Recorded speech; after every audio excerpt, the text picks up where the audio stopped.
Al-Khayoumit. Nous avons vu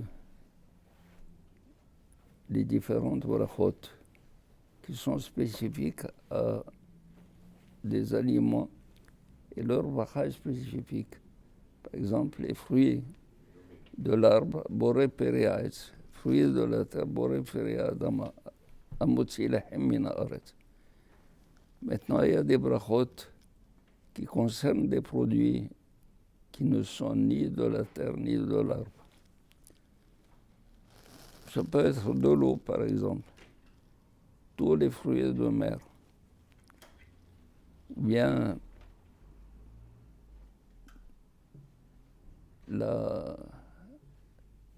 les bêtes que l'on mange, la viande.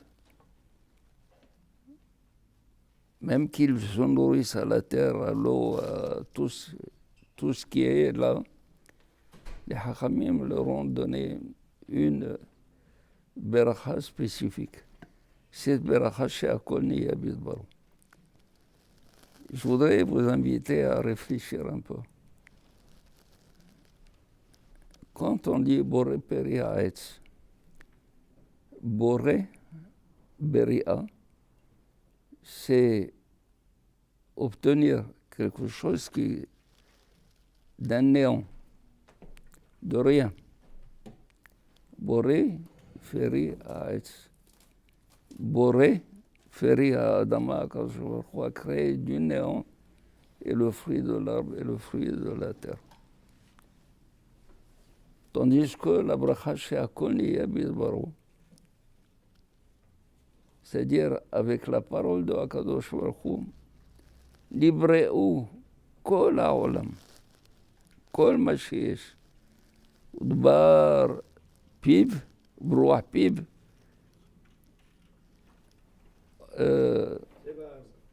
עושה דבר, רוח שפתיו עושה דבר.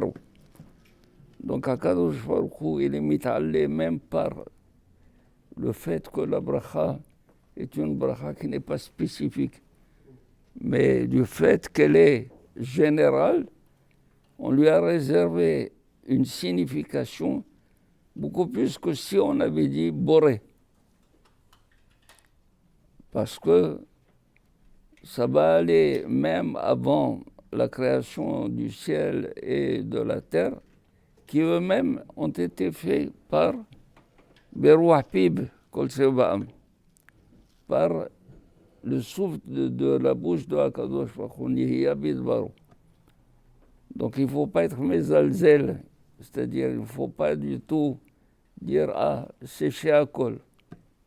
C'est chez Akol, ce n'est pas spécifique, non, parce que chez Akol, au contraire, on montre que tout, rien ne se fait sans la parole de Akadosh Baruch Hu. Et les Hachamim ont bien vu ce problème.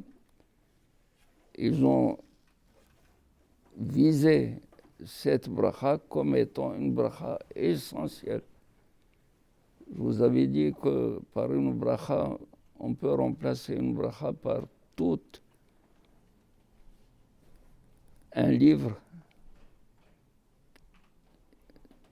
qui développe l'existence, le problème de l'existence, le problème de la création, le problème de... Par une bracha de 10 mots, on a déjà dit qu'il y a Akadosh Baruch Hu, Baruch Ata Hashem. Hashem est là. Il est Elohenu, il est Melech HaOlam, le roi du monde. Boré, c'est lui le créateur. C'est lui le créateur. Et donc on a tout réglé. Par une bracha, on a réglé beaucoup de problèmes à l'homme. Qu'il sache qu'il y a un créateur, que le créateur a créé par Bidbaro, et que tout a été créé du néant. Boré Feria Es, Boré Feria Adama. Je me rappelle, pendant la guerre, il y avait l'invasion des Hagavim, les sauterelles. Il y a des gens qui les mangeaient. Je me demande quel béracha on peut faire sur les sauterelles. On peut. Rabbi Haïm Kanevski, alors Shalom Zecher Tzadik Kadosh Ibrahim, il était en train d'étudier le cas de la sauterelle. Je suis en train de les étudier en ce moment. C'est extraordinaire. C'est extraordinaire qu'il y a des espèces que l'on mange. On les connaît. Il y a 3 simanim. Les simanim, c'est avoir 3 paires de pieds, 4, et les 2, les plus grandes, qui lui servent d'appui pour sauter, les kpots. Puis, il y a un zanab, il y a une queue et la tête est allongée. Les Hachamim ont ajouté Ushmo Hagav. Il faut savoir que son nom est Hagav. À Marrakech, on avait le Hagav. Quand on le retournait sur la poitrine, il y a Het et tête. Hagav Tahor. Alors, nous, je me rappelle, les enfants, ils apportaient les Hagavim, un Chacham qui était assis quelque part en train de lire les Teilim. Il disait Hada, Serzan Mazor, Mzian. Serzan Mazor, c'est comme exactement ce que... Hagav Tahor. Donc il fallait avoir une tradition pour dire que Rabbi Haïm Kanevski n'a jamais vu de sauterelle. Bien sûr, mais il a étudié. Alors quand il était en train d'étudier, il était en difficulté. Comment il va étudier sans avoir jamais vu une sauterelle?